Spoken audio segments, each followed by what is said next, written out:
Well, the biggest fight card of the year is officially wrapped up, and what a night of fights that it was. After winning districts, the Lady Cougars will now head to regionals on December 10th, where they will look to go, fight, and win their way to nationals.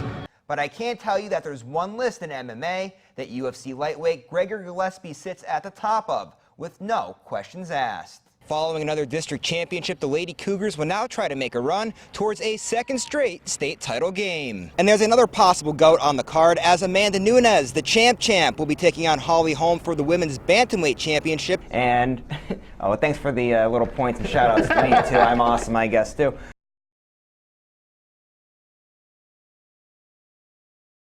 It's almost time for the biggest fight card of 2019 as UFC 239 goes down this weekend right behind me at the T-Mobile Arena in Las Vegas. Today was media day for the fighters on the card as they did their final rounds of interviews prior to fight night. The card is stacked with the possible greatest of all time, John Bones Jones, headlining the card as he takes on a powerful Thiago Santos for the light heavyweight championship. Jones is a heavy favorite to win the fight, as he could pretty much do it all inside of the octagon, including having the stamina to go the full 25 minutes. That's something his opponent has never done, and that gives Jones extreme confidence in the championship rounds. Going into round 4 is my comfort zone. It's where mentally I know I have to kick it up. It's where mentally I know I should be winning. It's where mentally I feel like everything's in my favor. I mean, if you watch the Alexander Gustafsson fight, it was a dogfight, and then something inside of me turned on in the champions rounds. And yeah, I have a lot of pride in those rounds. And there's another possible GOAT on the card, as Amanda Nunes, the champ, will be taking on Holly Holm for the women's bantamweight championship in the co-main event of the evening. UFC President Dana White considers Nunes the GOAT of women's MMA. The greatest of all time status definitely fits the Lioness after she knocked out Ronda Rousey in 48 seconds, and then in December she moved up to featherweight and steamrolled Chris Cyborg, who many thought was the most feared woman on the planet, until Nunes needed just 51 seconds to knock out Cyborg. Nunes has beaten 4 current or former champions, and she now has a chance to make that 5 if she can beat Holm. But in order to do that, she's going to have to deal with Holm's ability to move in and out inside of the cage. I have to step inside the cage to see this, you know. We plan everything, we have everything ready to go, but I have to see how she's gonna show up. You know, we all knew how Holmes move a lot, you know, but my Saturday is a different night for her, you know. And we never faced each other before. And we will see how she's going to show up and I capitalize. I'm ready for everything. Of course, Holm herself knows how to get it done in championship fights. Look no further to when she shocked the world, becoming the first fighter to ever defeat Ronda Rousey. While she may be 1-3 in championship fights in the UFC, the preacher's daughter was an 18-time world champion in the sport of boxing. In Holm's last outing, she beat Australian featherweight Megan Anderson, in which Holm started to look like a complete MMA fighter, using takedowns and some nice ground and pound to get the win. You know, it's been something I've been working on for quite some time, and that I finally had a fight that I was able to, you know, kind of put it into action, and that was a year ago. And I've learned a lot even in the last year. You know, my whole entire MMA career has basically only been 7 years. It's not like I started, you know, grappling or wrestling at age 5. So 1 year out of 7 is a lot, and especially after learning so much before that, I'm able to start really capitalizing on it. So I feel like I'm bringing someone new to the table every time. And now media day is all wrapped up. The fighters are currently going back to their hotels where they'll start getting off those final few pounds before they have to make weight tomorrow. And then on Saturday night, the fights will take place. Reporting for SSPTV News from Las Vegas, Nevada, I'm John Eric Poli.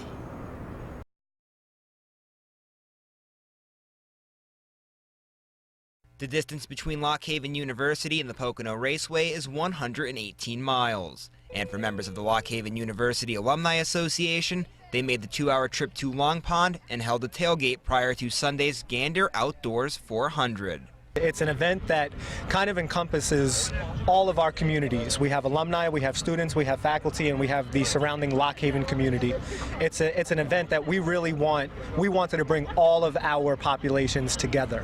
And they succeeded at bringing everyone together.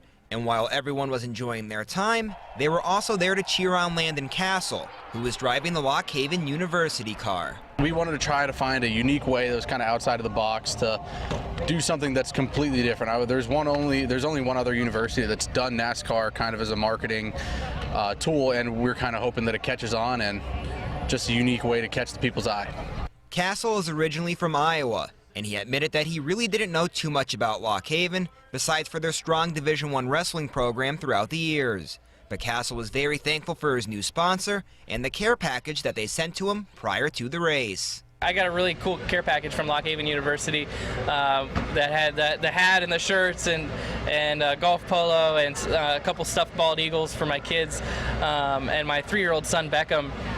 He knew that it was a present from Daddy's sponsor, and he was asking me for a couple days, can we open the present, can we open the present? So we opened it on Facebook Live, and he had a lot of fun. He thought that was cool. Castle's a part of the Starcom racing team, which is trying to prove to NASCAR that they belong on the circuit. Starcom is an up-and-coming team without a full-time sponsor to help them race each week, so they were happy that Lock Haven had their back. It's very cool. It's kind of a different energy than the type of companies that we typically promote on our race cars in NASCAR, so a university brings a whole new level of it. And Lock Haven is also happy for the partnership, as they got to be put on the national spotlight during Sunday's race.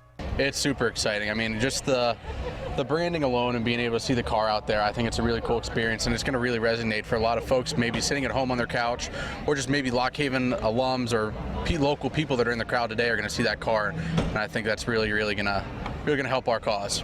It worked out well for Lock Haven having a car in the race, as there are students enrolling because of this event. Landon has over 78,000 followers on social media. We actually have already recruited a student as a result of Landon Castle. The student, Landon Castle is his favorite driver.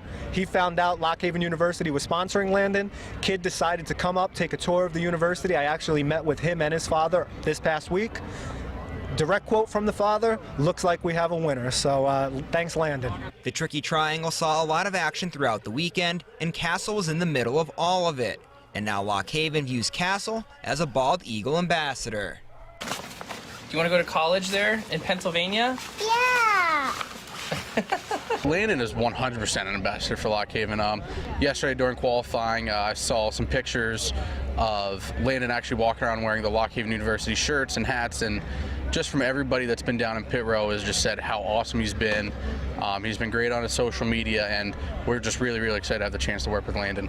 During Sunday's race, Castle would finish 34th, and while he probably would have liked to finish in a higher spot, he's still happy with the amount of support he got from the state institution and from members of the Lock Haven community. I mean, that's a dream to have, as a race car driver and as a team, really, to have sort of a built-in core fan base is extremely valuable. So for me, I would love to be able to promote Lock Haven every time I come to the Poconos. For more information about Lock Haven University, you can head to their website, lockhaven.edu. Reporting from Long Pond with SSPTV Sports, I'm John Eric Poli.